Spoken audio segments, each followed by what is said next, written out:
ಮಂಜುನಾಥ್ಗೆ ಧಿಕ್ಕಾರ. ಬೇಕೇ ಬೇಕು, ನ್ಯಾಯ ಬೇಕು, ಬೇಕೇ ಬೇಕು, ನ್ಯಾಯ ಬೇಕು. ಹೋಳ್ಳಿ ನಾಗೇಶ್ ಅಂತೇಳಿ ಭಾರತೀಯ ಬಹುಜನ ಸೇವಾ ಸಂಸ್ಥೆಯ ಸಂಸ್ಥಾಪಕ ಅಧ್ಯಕ್ಷರು. ಏನಿವತ್ತು ಕೋಲಾರ ಜಿಲ್ಲೆ ಕೋಲಾರ ತಾಲೂಕು ವೇಮಗಲ್ ಹೋಬಳಿ ಗುಡಗಂಡಳ್ಳಿ ಗ್ರಾಮದಲ್ಲಿ ಸರ್ವೆ ನಂಬರ್ 10ರಲ್ಲಿ 8 ಗುಂಟೆ ಜಮೀನಿದೆ. ಈ ಜಮೀನಿಗೆ ಸಂಬಂಧಿಸಿದಂತೆ ರಾಮಪ್ಪ ಬಿನ್ ವೆಂಕಟರಾಮಪ್ಪ ಅನ್ನೋರು ಮೂಲ ವಾರಸುದಾರರಾಗಿರ್ತಾರೆ. ತದನಂತರ 1987ರಲ್ಲಿ ಮತ್ತೆ ತಂದೆ ಹೆಸರು ಮತ್ತೆ ರಾಮಪ್ಪ ವೆಂಕಟರಾಮಪ್ಪ ಬಿನ್ ರಾಮಪ್ಪ ಬರ್ತದೆ. ಅಂದಿನಿಂದ RRILಂದ ಹಿಡಿದು 2025 ಈಗ ಪ್ರೆಸೆಂಟ್ವರೆಗೂ ವೆಂಕಟರಾಮಪ್ಪ ಬಿನ್ ರಾಮಪ್ಪನೇ ಬರ್ತಾ ಇದ್ದಾರೆ. ಈ ವಿಚಾರವಾಗಿ ಯಾಕಂದರೆ ವೇಮಗಲ್ ಹೋಬಳಿಯಲ್ಲಿ 3 ಹಂತಗಳಲ್ಲಿ KDBಗೆ ಅಂದರೆ ಕಾರ್ಖಾನೆ ಮಾಡಲಿಕ್ಕೆ ಏನು ಜಮೀನು ಭೂ ಸ್ವಾಧೀನ ಮಾಡ್ತದೆ ಸರ್ಕಾರ. ಮೊದಲನೇ ಹಂತದಲ್ಲಿ 400ಕ್ಕೂ ಅಧಿಕ ಎಕರೆಗಳನ್ನು ಭೂ ಸ್ವಾಧೀನ ಮಾಡಿಕೊಂಡು ಅವರಿಗೆ ಪರಿಹಾರ ಧನವನ್ನು ಸರ್ಕಾರ ಘೋಷಣೆ ಮಾಡ್ತದೆ. ಎರಡನೇ ಹಂತದಲ್ಲಿ ಮಲೆಪ್ಪನಹಳ್ಳಿ, ಆರ್ಜನಹಳ್ಳಿ, ಕುರುಗಲ್ಲು ಮತ್ತು ಗುಡಗಂಡಳ್ಳಿ ಗ್ರಾಮದಲ್ಲಿ 466 ಎಕರೆಗಳನ್ನು ಭೂ ಸ್ವಾಧೀನ ಮಾಡಿಕೊಂಡು ರೈತರಿಗೆ ತಲಾ 1 ಎಕರೆಗೆ 1,15,20,20,000 ನಿಗದಿ ಮಾಡ್ತಾರೆ.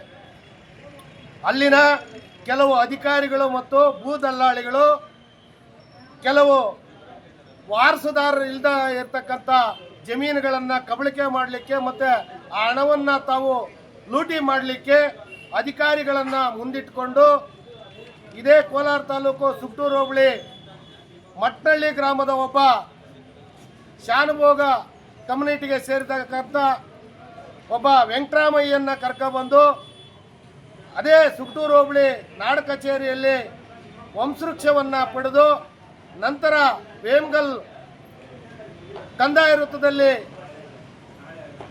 ವೇಮಗಲ್ ಹೋಬಳಿಯ ಮಡಿವಾಳ ಕಂದಾಯ ವೃತ್ತ ವ್ಯಾಪ್ತಿಗೆ ಬರ್ತಕ್ಕಂಥ ಗುಡಗಂಡಳ್ಳಿ ಗ್ರಾಮದ ಗ್ರಾಮ ಲೆಕ್ಕಾಧಿಕಾರಿ ಇರ್ತಕ್ಕಂಥ ರೇಖಾ ಅವರಿಂದ ಪಟ್ಟ ಪುಸ್ತಕ, ಕಂದಾಯ ರಸೀದಿ ಮತ್ತು ಆ ಜಮೀನು ದೃಢೀಕರಣ ನೀಡಿರ್ತಕ್ಕಂಥದ್ದು ಕಂಡುಬಂತು. ಇದಾದ ಮೇಲೆ ನಮ್ಮ ಗಮನಕ್ಕೆ ಬಂದ ಮೇಲೆ KDB ಅಧಿಕಾರಿಗಳು ಬೆಂಗಳೂರಿಗೆ ನಾವು ದೂರು ಕೊಟ್ವಿ. ಇವರು ನಕಲಿ ವಾರಸುದಾರರು, ಇವ್ರನ್ನ ಪರಿಗಣಿಸಬೇಡಿ, ಇವ್ರಿಗೆ ಹಣ ಬಿಡುಗಡೆ ಮಾಡಬೇಡಿ ಅಂತೇಳಿ ಮಾನ್ಯ ಕಂದಾಯ ಇಲಾಖೆ ಬೆಂಗಳೂರು ಪ್ರಧಾನ ಕಾರ್ಯದರ್ಶಿಗಳಿಗೆ ಅವ್ರಿಗೂ ಸಹ ದೂರನ್ನು ಕೊಟ್ಟಿದ್ದೇವೆ. ಮತ್ತು KDB ಮುಖ್ಯ ಕಾರ್ಯನಿರ್ವಹಣಾ ಅಧಿಕಾರಿಗಳಾಗಿರ್ತಕ್ಕಂಥ ಅವ್ರಿಗೂ ಸಹ ದೂರನ್ನು ಕೊಟ್ಟಿದ್ವಿ. ಅವರು ಒಂದು ಮಾತು ಹೇಳ್ತಾರೆ, ಕಂದಾಯ ಇಲಾಖೆಯಲ್ಲಿ ದಾಖಲೆಗಳು ಯಾರು ಕೊಟ್ಟರು ಅವ್ರ ಮೇಲೆ ಕ್ರಮ ತಗೋಬೇಕು. ಯಾಕಂದರೆ ಇದು ಕಂದಾಯ ವ್ಯಾಪ್ತಿ, ತಮ್ಮ ಕೋಲಾರ ಇಲಾಖೆ ಸಂಬಂಧಪಟ್ಟಿದ್ದು. ದಾಖಲೆಗಳನ್ನು ಪರಿಶೀಲನೆ ಮಾಡಬೇಕಾಗಿರೋದು ನಾವಲ್ಲ, ಅವ್ರ ಹೆಸರಿಗೆ ದಾಖಲೆಗಳು ಕೊಟ್ಟಿದ್ದಾರೆ ಅವರು. ನಾವು ಹಣ ಬಿಡುಗಡೆ ಮಾಡಿದ್ದೀವಿ, ದಯವಿಟ್ಟು ನೀವು ಏನಾದರೂ ಇದ್ದರೆ ತಮ್ಮ ಕಂದಾಯ ಇಲಾಖೆಯಲ್ಲನ್ನು ಅಹವಾಲು ಸಲ್ಲಿಸ್ಕೊಳ್ಳಿ ಅಂತೇಳಿ ಹಿಂಬರವನ್ನು ನೀಡ್ತಾರೆ. ಅದೇ ವಿಚಾರವಾಗಿ ಹೋದ ವರ್ಷ 12ನೇ ತಾರೀಕು 7ನೇ ತಿಂಗಳು 1924ರಲ್ಲಿ ಮಾನ್ಯ ಶಾಸಕರು ಜನಸ್ಪಂದನ ಕಾರ್ಯಕ್ರಮ ಮಾಡ್ತಾರೆ. ಆ ಜನಸ್ಪಂದನ ಕಾರ್ಯಕ್ರಮದಲ್ಲಿ ಎಲ್ಲ ದಾಖಲೆಗಳನ್ನು ವೇದಿಕೆ ಮೇಲೆ ಎಲ್ಲರ ಗಮನಕ್ಕೂ ಅಧಿಕಾರಿಗಳ ಗಮನಕ್ಕೂ ತಂದು ಕ್ರಮ ವಹಿಸುವಂತೆ ನಾವು ಕೇಳ್ತೇವೆ.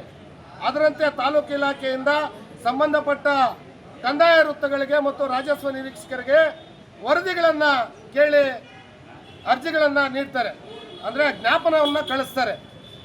ಅವರು ತಮ್ಮನ್ನು ತಾವು ಮುಚ್ಕೊಳ್ಳಿಕ್ಕೆ ಏನು ಕೊಟ್ಟಿಲ್ಲ, ದಾಖಲೆಗಳನ್ನು ನಾವು ಕೊಟ್ಟಿಲ್ಲ, ನಾವೇನು ನಕಲಿ ದಾಖಲೆಗಳನ್ನು ಮಾಡಿಲ್ಲ ಅನ್ನೋ ಒಂದು ದೃಷ್ಟಿಯಲ್ಲಿ ಮಾತಾಡಿ ವರದಿಗಳನ್ನು ಸಲ್ಲಿಸ್ತಾರೆ. ವಂಶವೃಕ್ಷದಲ್ಲಿ ರಾಮಪ್ಪ, ಸಂಪಂಗಿ ರಾಮಪ್ಪ, ರಾಮಯ್ಯ ಮತ್ತು ಇವರು ವೆಂಕಟರಾಮಯ್ಯ ಬರ್ತಾರೆ. ನಾವು ಕೇಳ್ತಾ ಇರೋದು ಒಂದೇ, ಯಾವುದೇ ಖಾತೆ ವಹಿವಾಟು ಆಗಿರೋಲ್ಲ, ಯಾವುದೇ ಭೌತಿಕ ವಾರಸ ಖಾತೆ ಆಗಿರಲ್ಲ, MR ಕೂಡ ಅದನ್ನು ನೋಂದಣಿ ಆಗಿರಲ್ಲ. ಅದನ್ನು ವಾರಸುದಾರರು ಅಂತ ಯಾರನ್ನು ಪರಿಗಣಿಸ್ತೀರಿ? ಯಾವುದೇ ಬದಲಾವಣೆ ಆಗದಿದ್ದನ್ನ ಜಮೀನನ್ನು ವಾರಸುದಾರರು ಅಂತ ಯಾರನ್ನು ಪರಿಗಣಿಸ್ತೀರಿ ಅಂತ ನಾವು ಪ್ರಶ್ನೆ ಮಾಡಿದಾಗ ಅವರು ತಮ್ಮನ್ನು ತಾವು ರಕ್ಷಣೆ ಮಾಡಲಿಕ್ಕೆ ಮಾನ್ಯ ತಹಸೀಲ್ದಾರ್ ಅವ್ರ ಮುಂದೆನೆ ಆ ಅಹವಾಲನ್ನು ಹೇಳ್ಕೊಂಡು ಅವರನ್ನ ರಕ್ಷಣೆ ಮಾಡಲಿಕ್ಕೆ ತಹಸೀಲ್ದಾರರು ಸಹ ಕುಮ್ಮಕ್ಕು ನೀಡ್ತಾ ಇದ್ದಾರೆ. ಈ ಒಂದು ದೃಷ್ಟಿಯಲ್ಲಿ ನಾವು ಈ ಜಮೀನಿಗೆ ಏನು ದಾಖಲೆಗಳು ಇಲ್ದೇನೆ ಮತ್ತೆ ನಕಲಿ ವಾರಸುದಾರನಿಗೆ ದಾಖಲೆಗಳನ್ನು ಕೊಟ್ಟಿದ್ದಾರೆ, ಅದು ಸರ್ಕಾರಕ್ಕೆ ಹಣ ವಾಪಸ್ ಹೋಗಬೇಕು. ಮತ್ತೆ ನಕಲಿ ಮಾಡಿರ್ತಕ್ಕಂಥ ಅಧಿಕಾರಿಗಳು ಮತ್ತು ಅರ್ಜಿದಾರನ ಮೇಲೆ ಕಾನೂನು ರೀತಿಯಲ್ಲಿ ಕ್ರಮ ತಗೋಬೇಕು. ಇದಿನ್ನು ಮುಂದೆ ಆಗಬಾರ್ದು. ಯಾಕಂದ್ರೆ ಕೋಲಾರ ಜಿಲ್ಲೆ ಶ್ರಮಜೀವಿ ಜಿಲ್ಲೆ, ದುಡಿತಕ್ಕಂಥ ಜಿಲ್ಲೆ, ಹಾಲು ರೇಷ್ಮೆ ಬೆಳೆಗಳನ್ನು ಕೊಡ್ತಕ್ಕಂಥ ಜಿಲ್ಲೆ, ದುಡಿಯುವಂಥ ಜನ ಇರ್ತಕ್ಕಂಥ ಜಿಲ್ಲೆ. ಇವರಿಗೆ ಮೋಸ ಮಾಡಬಾರ್ದು. ಅಧಿಕಾರಿಗಳು ಏನಾದರೂ ತಮ್ಮ ತೆವಲಿದ್ರೆ ಬೇರೆ ರೀತಿಯಲ್ಲಿ ಸಂಪಾದನೆ ಮಾಡಬೇಕು. ವಾರಸುದಾರರು ಇಲ್ಲದೆ ಇರ್ತಕ್ಕಂಥ ಭೂಮಿಗಳನ್ನು ಕಬಳಿಕೆ ಮಾಡಕ್ಕೆ ಹೋಗಬಾರ್ದು. ಈ ಒಂದು ದೃಷ್ಟಿಯಲ್ಲಿ ನಾವು ತಹಸೀಲ್ದಾರ್ ಗಮನಕ್ಕೆ ತಂದರೆ ಅವರು ಉಡಾಪೆ ಉತ್ತರಗಳನ್ನು ಕೊಡ್ತಕ್ಕಂಥದ್ದು, ನಮ್ಮ ಮೇಲೆ ಧಮಕಿ ಹಾಕ್ತಕ್ಕಂಥದ್ದು. ಸಾರ್ವಜನಿಕವಾಗಿ ಇದುವರೆಗೂ ಯಾರಿಗೂ ಸಹ ತಹಸೀಲ್ದಾರು ದೊರಕಲ್ಲ. ಯಾವುದೇ ಸಮಸ್ಯೆಯನ್ನು ನಮ್ಮ ಅರ್ಜಿ ಇದೆ, ಅರ್ಜಿ ವಿಲೇ ಮಾಡೋದ್ರಲ್ಲಿ 0.00 ಕೂಡ ಇಲ್ಲ ತಹಸೀಲ್ದಾರ್ ಕೋಲಾರಲ್ಲಿ. ಅವರ ಕೆಲಸ 6 ಗಂಟೆಯಿಂದ 8 ಗಂಟೆ 9 ಗಂಟೆವರೆಗೂ ತಮ್ಮ ವೈಯಕ್ತಿಕ ಕೆಲಸಗಳನ್ನು, ಬಂಡವಾಳಶಾಹಿಗಳನ್ನು ಕರೆದು ಮಾತಾಡ್ತಕ್ಕಂಥ ಕೆಲಸಗಳನ್ನು ಈ ತಾಲೂಕು ಆಫೀಸಲ್ಲಿ ನಾವು ನೋಡ್ತಾ ಇದ್ದೀವಿ. ಪ್ರತಿದಿನ ಸಾವಿರಾರು ಜನ ರೈತರು ತಹಸೀಲ್ದಾರ್ ಆಫೀಸ್ಗೆ ಭೇಟಿ ಕೊಡ್ತಾರೆ. ಎಷ್ಟೋ ವರ್ಷಗಳಿಂದ ಅರ್ಜಿಗಳು ವಿಲೇ ಮಾಡ್ದೇನೆ ಇದುವರೆಗೂ ಪೆಂಡಿಂಗ್ ಇದೆ. ಈ ಗಮನ ಇಲ್ಲ. ದಯವಿಟ್ಟು ಇಂಥ ತಹಸೀಲ್ದಾರ್ ನಮ್ಗೆ ಅವಶ್ಯಕತೆ ಇಲ್ಲ. ಕಳ್ಳರಿಗೆ ಕಾಕರಿಗೆ ಕುಮ್ಮಕ್ಕು ಕೊಡ್ತಕ್ಕಂಥ ತಹಸೀಲ್ದಾರ್ ನಮ್ಗೆ ಬೇಕಾಗಿಲ್ಲ. ಏನು ಈಗ ಫೋರ್ಜರಿ ಮಾಡಿದ್ದಾರೆ, ಕಳ್ಳತನ ಮಾಡಿದ್ದಾರೆ, ಅವ್ರ ಮೇಲೆ ಕಾನೂನು ರೀತಿಯಲ್ಲಿ ಕ್ರಮ ತಗೋಬೇಕು. ಅವರನ್ನು ಜೈಲ್ಗಟ್ಟುವಂಥ ಕೆಲಸ ಆಗಬೇಕು ಅಂತೇಳಿ ಈ ಮೂಲಕ ಮಾನ್ಯ ಸರ್ಕಾರಕ್ಕೆ ಮತ್ತು ಉಸ್ತುವಾರಿ ಸಚಿವರಿಗೆ ಮತ್ತು ಶಾಸಕರಿಗೆ ಮತ್ತು ಅಧಿಕಾರಿಗಳ ಗಮನಕ್ಕೆ ತಂದು ನಾವು ಕೇಳ್ಕೊತಾ ಇದ್ದೀವಿ.